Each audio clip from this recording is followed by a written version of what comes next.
Well, welcome to opening day at Bennett Springs Trout Park. All the anglers are out and catching the fish. They stocked like 6,000 trout and 50 lunkers.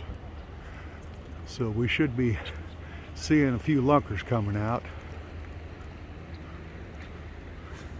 There's Vicky trying her best to catch her first fish. I'm going to come back this afternoon, maybe do a little bit more fishing. Just a little bit cool out today. Of course, sun's going to pop over the hill here in a minute, warm it up some, but it's not too bad temperature wise.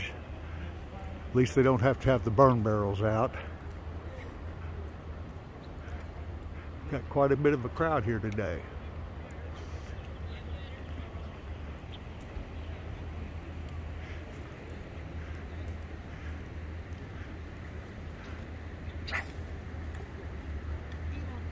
Now, I keep hoping I'd see her catch a fish so I can get it on video, but I don't think it's going to happen.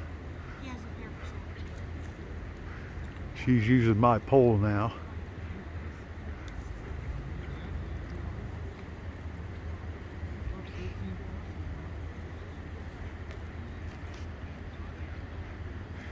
Come over to my channel and hit the subscribe, and we'll see some more videos like this one. Maybe a little bit longer though.